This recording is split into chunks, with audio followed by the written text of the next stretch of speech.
Alléluia, bien-aimé. L'Esprit de Dieu m'a saisi, je ne pouvais pas m'en passer, bien-aimé, excusez-moi.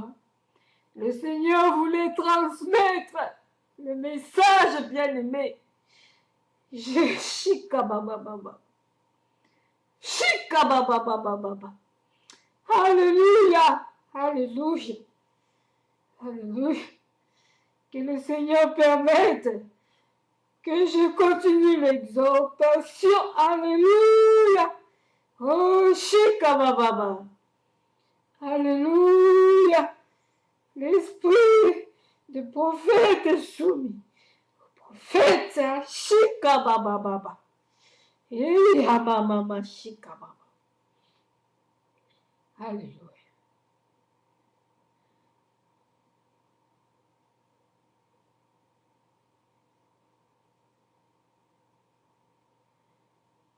Alléluia. Gloire au Seigneur. Nous allons continuer. En effet, à l'un est donné par l'Esprit une parole de sagesse, à un autre une parole de connaissance, selon le même esprit. On commence à nous faire sortir les dons spirituels. Donc, il y a l'esprit, il y a par l'esprit une parole de sagesse. Donc, il y a les paroles de sagesse que Dieu donne, même en prêchant. Dieu peut te donner un message et tu dois transmettre. C'est ça la parole de sagesse. Tu peux être aussi rempli de sagesse et tu es là que pour conseiller. Donc tu es bon à conseiller, Quand quelqu'un t'apporte un problème, tu conseilles très bien et la personne trouve la solution. Tu as la sagesse. À un autre, parole de connaissance, pardon, c'est quand tu prêches, là, tu reçois un mot, un message, tu donnes, c'est la parole de connaissance, pardon. La sagesse, c'est quand tu sais conseiller, hein, les gens trouvent des solutions.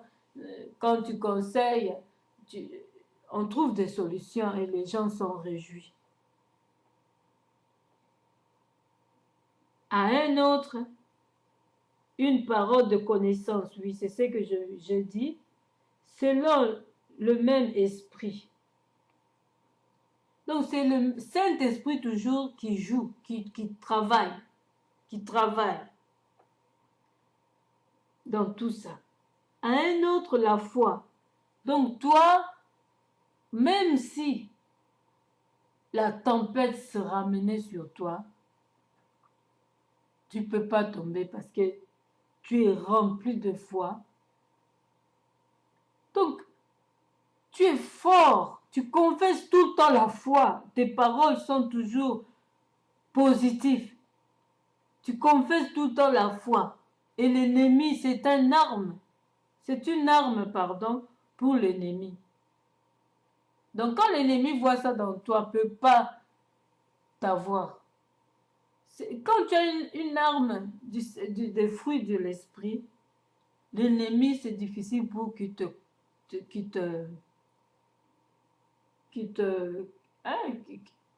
gagne. Donc, bien-aimé, c'est ça. La foi, quand tu as ça, tu crois en tout, tu crois que Dieu peut tout. Dieu peut même l'impossible. C'est que les gens n'y pensent pas. Pour toi, tu crois que tout est possible à Dieu, à celui qui croit. C'est ça, là, quelqu'un qui a la foi. Et dans ce verset-là, ce qui est impossible aux hommes est possible à Dieu. Pour toi, tu crois à l'impossibilité et que Dieu va agir. C'est ça, quelqu'un qui a la foi. Par le même esprit, et c'est toujours le Saint-Esprit qui agit. À un autre, le don de guérison. Donc, toi, que la personne croit ou pas, quand tu viens, tu parles, la personne peut être guérie par toi. Dieu peut libérer un coupable à la pureté de tes mains et de ton cœur. C'est ça, quelqu'un qui a le don de guérison. Par le même esprit, toujours le Saint-Esprit qui agit, bien-aimé, dans tout ça. Un autre, le don d'opérer des miracles. Donc toi, tu peux gagner les âmes que les autres ont échoué pour gagner, ont échoué pour prêcher. En prêchant, tu évangélises, mais c'est difficile pour toi pour que ces âmes-là viennent. Mais celui qui a ce don-là, des miracles, quand il va s'approcher, il va parler, le Saint-Esprit va convaincre et la personne va suivre Jésus. C'est un don de miracle. Quand quelqu'un suit Jésus directement, qui était difficile, c'est un miracle. Les anges dansent. Et tu peux aussi prier pour quelqu'un et la personne est libérée de ce qu'il avait. C'est un don de miracle sur le champ. Quelqu'un qui était mort peut se réveiller. Donc, pour toi, il dormait comme Jésus l'a dit pour certains dans la Bible. Alors, c'est comme ça chez toi. On continue, bien-aimé. À un autre, la prophétie. À un autre, la prophétie. Ce qu'on vient d'entendre tout à l'heure, bien-aimé, c'était la prophétie. Donc, Dieu veut, à travers toi, parler aux autres ouvertement. Si ils n'écoutent pas, ils sanctionnent aussi par la prophétie. Il parle, il corrige, il enseigne, il prévient, il avertit. Il console aussi par les prophéties. Donc pour toi, c'est ça.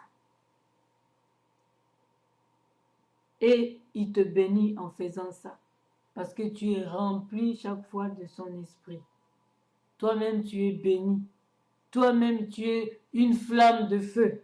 Parce que le feu de Dieu entre en toi pour parler. Et toi-même, tu es devenu une flamme de feu. C'est comme ça.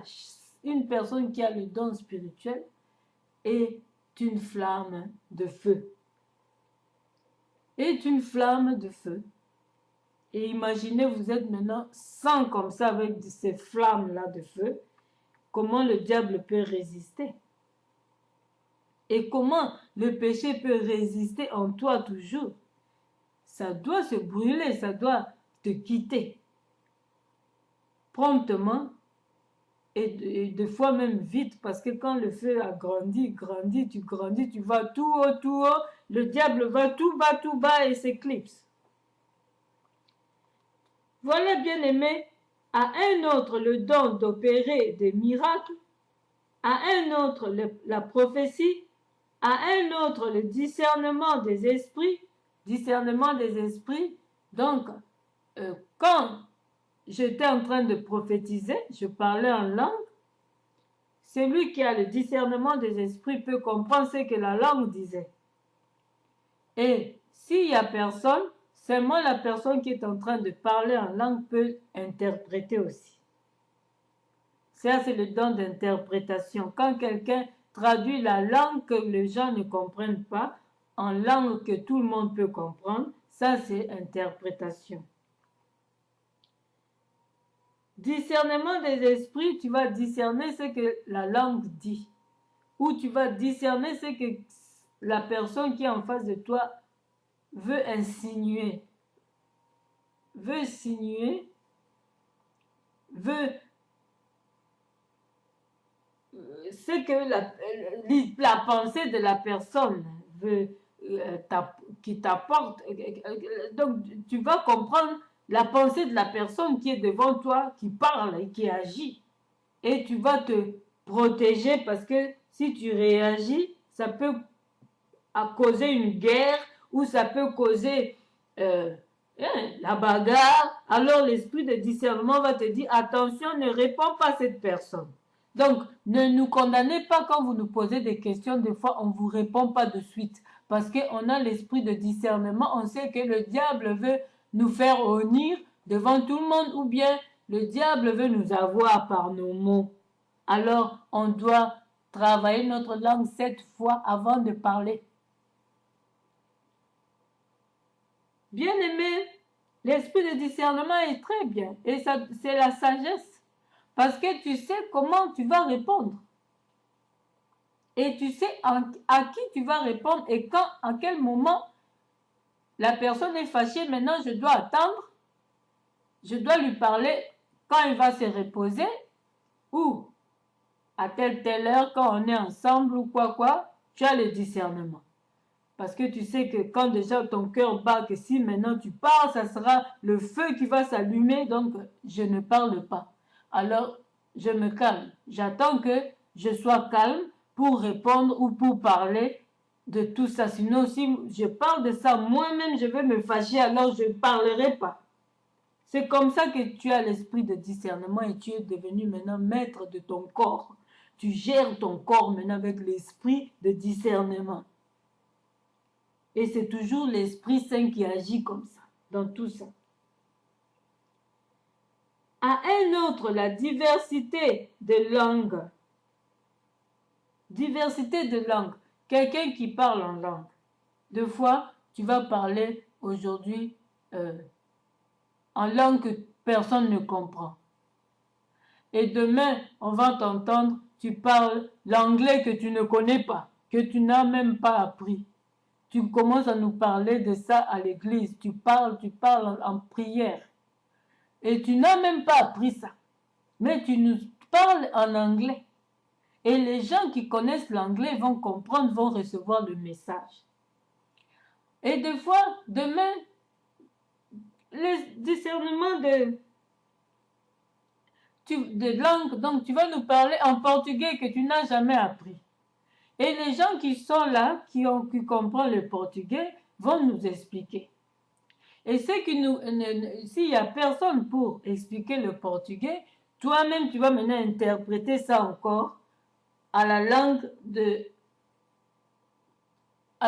que les gens doivent comprendre là où tu es. C'est comme ça. Ou Swahili, ou Kikongo, ou Lingala que tu ne connais pas, tu commences à parler le Lingala. Imaginez un Américain qui va maintenant nous prophétiser en Lingala. Il n'a même pas appris le Lingala. Et l'Esprit de Dieu est descendu maintenant en Lingala pour parler. Alors ceux qui étaient là en Lingala vont comprendre et vont transmettre le message après le culte. Que Dieu a dit ça. Et si le Saint-Esprit sait qu'il n'y a personne qui comprend le Lingala, il va lui-même après interpréter encore la langue anglaise, américaine ou Donc c'est comme ça, diversité de langues. Mais ce n'est pas donné à tout le monde. Alors, ce n'est pas donné à tout le monde, mais c'est toujours le Saint-Esprit qui agit. À un autre, l'interprétation des langues. On vient de dire ça. Moi, je suis maintenant ici en Hollande, mais j'ai appris la langue, donc ça ne sera pas... je peux aussi prophétiser en néerlandais ou je peux prophétiser en chinois. Et s'il n'y a personne qui comprend ça dans l'église hollandaise, alors Dieu va... S'il n'y a personne qui comprend ça, Dieu va interpréter ça après, que par moi, parce que j'ai le don aussi d'interprétation. Et s'il ne permet pas que j'interprète ce jour-là, ça sera une autre personne qui va interpréter, qui a l'esprit de d'interprétation des esprits à l'église. Et s'il n'y a personne pour interpréter, c'est moi toujours qui va utiliser parce que j'ai ça. L'interprétation de langue. Alors, bien-aimés, tout ça, c'est des dons spirituels.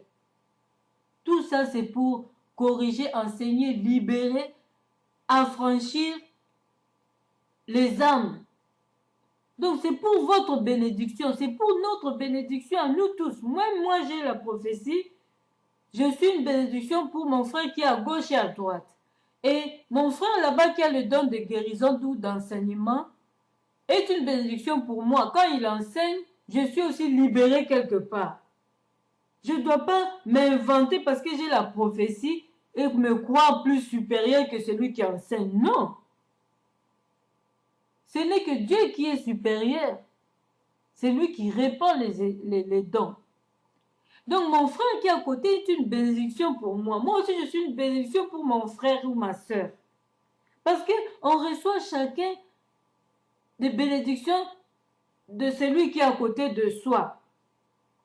Alors pourquoi être jaloux de l'autre? Pourquoi s'inventer de l'autre? Et cela ne vient pas de nous non plus, cela vient de notre Dieu. Pourquoi s'inventer? Un seul et même esprit opère toutes ces choses, les distribuant à chacun en particulier comme il veut. Donc, c'est Dieu qui choisit. Il peut te donner, toi, le don de prophétie, seulement en langue que personne ne comprend, puis tu vas interpréter. Il peut te donner à toi le don de diversité de langues. Donc, comme je viens de dire, tu peux prophétiser en Swahili. Tu n'es pas un Hollandais, par exemple. N'a pas appris Swahili, n'a pas appris Lingala, n'a pas appris Kikongo. Il va maintenant prophétiser dans l'église hollandaise en Kikongo, par exemple. Et personne là-bas ne peut comprendre. Alors Dieu va l'utiliser toujours pour expliquer ça en néerlandais après. Mais d'abord, il va parler le Kikongo très bien comme s'il était Mukongo. Mais oh, c'est un Hollandais. Oh, c'est un Hollandais. Donc, c'est comme ça la diversité de dons. Et demain, il va, ou elle va interpréter en Chiluba. Non, elle va prophétiser en Chiluba. Alors, quand elle va prophétiser en Chiluba et qu'il y a un Moulouba à côté, on sait tous que, oh, il y a un Moulouba à côté, elle va soulever sa main pour expliquer après. C'est comme ça. C'est pour dire ce que Dieu a dit. Tu as le don d'interprétation que la personne a parlé. Des fois, c'est des prières. Des fois, ce n'est pas des messages, c'est des prières. Les gens qui parlent en langue sans que les gens comprennent, des fois, c'est des prières et le Saint-Esprit est là. Quand c'est la prière, tu veux mentir que c'était un message. Celui qui a l'interprétation va dire que tu mens. Et ça, il peut agir sur les champs. C'est pas se chamailler. L'Esprit de Dieu n'aime pas le mensonge. L'Esprit de Dieu peut agir et dire que toi, ce que tu racontes là-bas, c'est des mensonges. C'est la prière que la sœur a faite. C'est comme ça. Donc, bien-aimés, craignons Dieu. Ne cherchons pas la gloire vaine pour des choses que nous ne devons même pas chercher la gloire. Nous allons continuer, bien-aimés.